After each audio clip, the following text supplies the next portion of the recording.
Dans cette vidéo, je te montre les 5 clés pour avoir une année réussie. Si tu me suis pour la première fois, mon nom est Bervelin Loumessa. Ensemble, allons à la découverte du vrai toi. La clé numéro 1. Les bilans. Vous vous êtes fixé des objectifs et vous avez posé des actions.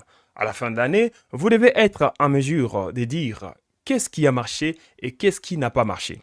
Pour ce qui a marché, déterminez qu'est-ce qui a permis que cela marche pour que vous puissiez les répliquer. Et pour ce qui n'a pas marché, qu'est-ce qui a fait que cela ne marche pas pour que vous puissiez améliorer.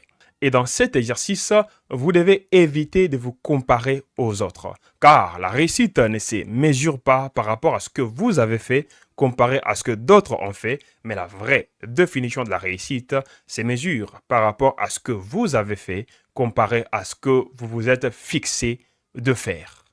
La clé numéro 2. Actualisez votre liste. Mais de quoi est-ce que je parle? Vous ne pouvez tout simplement pas commencer une année sans pourtant que vous ayez une liste des objectifs, une liste des choses que vous voulez accomplir, une liste des caractéristiques de la personne que vous voulez devenir. Actualisez votre liste par rapport à cette nouvelle année. Quels sont les objectifs que vous voulez atteindre du point de vue personnel? Quelle personne aimeriez-vous devenir? Du point de vue professionnel, par rapport à votre business, par rapport à votre emploi, quels sont vos objectifs? Vous pouvez aussi définir des objectifs par rapport à votre famille. Quel genre de père, quel genre de mère aimeriez-vous être pour vos proches? Vous pouvez aussi définir des objectifs communautaires. Quelle contribution aimeriez-vous apporter au sein de votre communauté? Et à côté de ces objectifs, vous devez écrire les raisons. Quelles sont les raisons pour lesquelles vous devez atteindre ces objectifs? Quelles sont les raisons pour lesquelles vous méritez ces résultats? Il est important d'écrire ces raisons car lorsque vous n'aurez plus la motivation, lorsque vous n'aurez plus la force de continuer, ces raisons seront pour vous une force pour vous aider à tenir debout.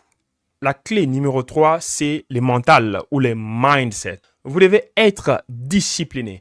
La discipline vous permettra de faire ce que vous vous êtes promis. Vous devez aussi avoir de la persévérance. La persévérance, ça vous permettra de continuer à avancer même lorsque vous aurez des obstacles au cours de votre chemin. Vous avez aussi besoin de la résilience. La résilience vous permettra de chercher les voies et moyens, de chercher les solutions innovantes pour contourner les difficultés qui se présenteront devant vous.